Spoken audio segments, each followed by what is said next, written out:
qui est quand même très intéressant. On accède à votre intimité, Gisèle Pellicot, à votre chambre, en fait, à votre vie dans ce qu'elle a de plus privé. Cette chambre dont vous dites, c'était la chambre des viols, mais c'était aussi la mienne. Oui. Et c'est très troublant, et il y a presque quelque chose de l'ordre du tabou, je dois vous dire. Et en même temps, j'ai l'impression qu'on est obligé d'en passer par là pour prendre la mesure de ce qui s'est joué.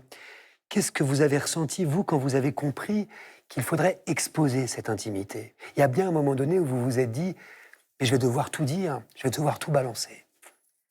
Pas été facile, hein, parce que quand on est une femme pudique comme moi, je savais que ces vidéos allaient diffuser dans cette salle d'audience.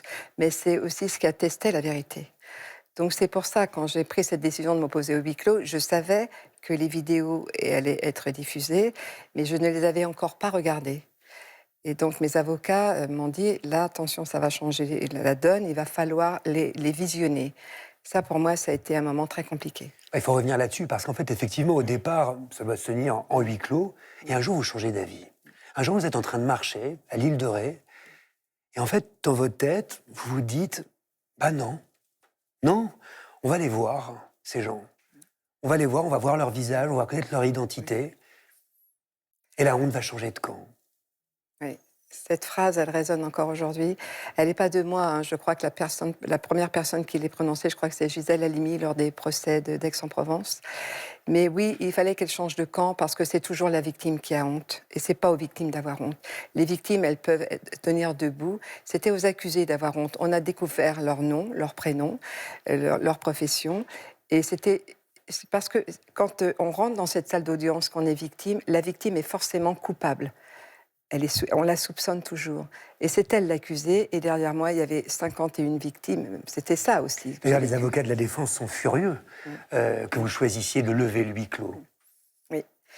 Là, j'ai vu dans leur attitude que ça allait être très difficile pour moi. Mais j'ai tenu. Vous dites qu'il m'aurait massacré.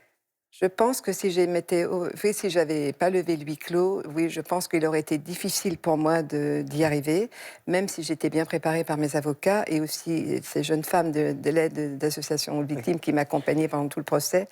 Je pense que oui, j'en aurais bavé parce que quand j'ai vu la manière dont se sont comportés à mon égard, alors que j'étais avec toutes les preuves, parce que j'avais aussi toutes les preuves, c'était compliqué. Alors j'imagine quand vous êtes une victime et que ça se passe à huis clos, je ne sais pas comment on peut se relever de tout ça. Vous en doutez quand vous prenez cette décision de lever le huis clos, Gisèle? Vous vous doutez de l'importance de ce que vous faites, de l'impact que ça va avoir? Du tout. Du tout. Cette décision, je ne l'ai jamais regrettée, pas une seule fois, parce que je pense qu'il fallait quand même donner un grand coup de pied dans la fourmilière de cette société machiste et patriarcale. Il faut s'en sortir. Et vous ne saviez pas que ça allait prendre cette Non, ampleur? pas du tout. Ni au-delà de nos frontières non plus. Parce que pour nous, spectateurs de ce qui s'est passé, Judith Perrignon, je me tourne vers vous, c'est là où ça a basculé. C'est là où c'est devenu un procès historique. Ah oui, tout à coup, on rentre dans cette salle d'audience, on entend raconter, et on comprend le cérémonial, la drogue, la nuit, le mari qui ouvre. Alors ces hommes disaient qu'ils n'avaient pas compris, mais quand on lisait les comptes rendus de la presse et quand on revisite ça, on sait bien qu'ils voient une femme. Oui. J'ai moi-même vu ces vidéos au procès d'appel de Nîmes et elles sont terrifiantes et il n'y a pas l'ombre d'un doute. Donc oui, on découvre l'horreur. Oui, à ce titre, effectivement, on a beaucoup insisté sur la figure de Dominique Pellicot, mais il faut rappeler quand même que ce procès, c'est pas seulement le sien, mais celui de 50 autres accusés que vous appelez criminels ou salopards dans ce texte, qui seront tous, je l'ai dit, jugés coupables des faits qui leur sont reprochés à l'issue d'un procès de 3 mois à Avignon. Ces hommes, Gisèle Pellicot, qui vous ont violé alors que vous étiez inconsciente, vous les avez vus se succéder à la barre, très proches, en réalité, dans ce tout petit théâtre, en fait, qui était la salle d'audience. Vous les avez regardés. Qu'est-ce que vous avez vu dans leur regard?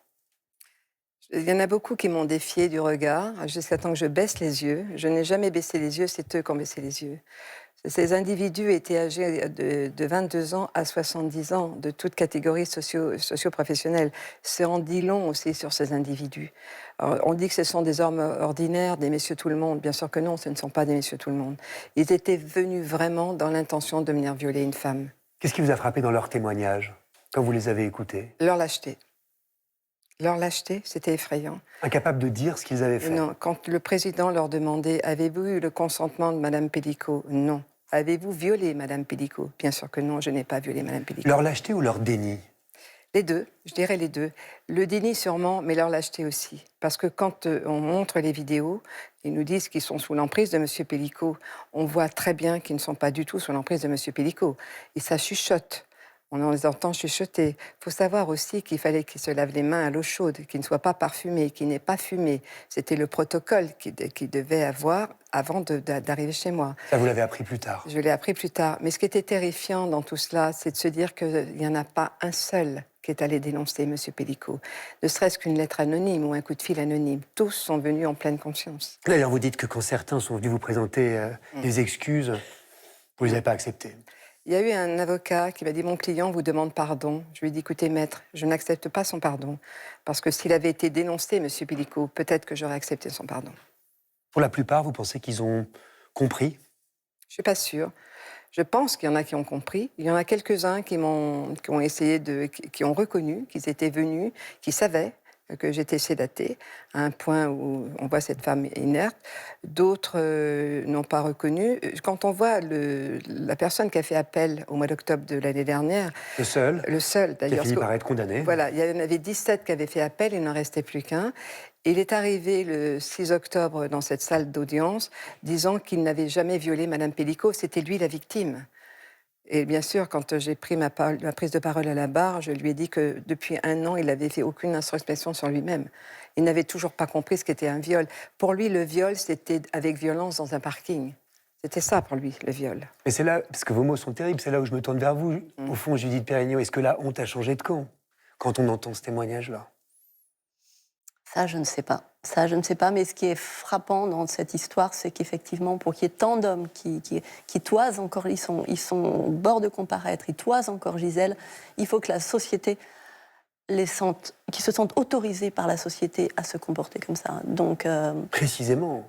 Parce que ce dont on n'a pas parlé, ou du moins très vaguement, c'est que vous avez été confronté à une violence assez inimaginable de la part de la défense, de la part des avocats de la défense. En quoi c'était violent? Qu'est-ce qui s'est passé, Gisèle Pellicot? Ce qui était violent, c'est d'entendre dire que j'étais suspecte, que j'étais forcément consentante, que j'étais complice, que cette femme n'avait pas pu ne pas se rendre compte de quoi que ce soit. Alors que quand on voit les vidéos, on voit bien que cette femme, elle est anesthésiée. Il y a plus de vie. Il faut voir comment ils me malmènent dans les vidéos, qui sont tellement insoutenables. Et quand vous entendez ça? On a envie d'hurler. Il y a des moments où on a envie d'hurler, mais naturellement, je ne leur donne pas ce plaisir. Je veux rester très droite, très digne, de montrer que ça ne m'atteint pas tout ce qu'ils peuvent essayer de me déstabiliser, parce qu'en fait, on essaye de me déstabiliser et de se dire, à un moment, elle va craquer. Et vous vous souvenez d'un moment où vous avez failli craquer? Oui, je suis sortie, je crois, 2 fois de ces salles d'audience. Une fois, quand il y a une des avocates dire, vous savez, quand on voit la vidéo de Mme Pellicot, on se rend compte que son bassin bouge. Alors là, j'ai pas pu. Je me suis levée, j'ai quitté la salle d'audience. Et surtout que l'expert qui était venu à la barre avant avait dit que le corps de Mme Pellicot, pendant les viols, souffrait. C'était des réflexes de douleur. Et elle osait dire que, vu la vidéo, son client pensait que c'était du plaisir. Je suis sortie. Pour moi, c'était intolérable d'entendre ça. Et je suis sortie, je crois, une 2e fois, quand un des accusés a dit « Vous savez, moi, on était en période Covid, je n'avais pas le temps de faire mon marché, j'ai pris ce qu'il y avait sous la main. » Je suis ressortie une 2e fois.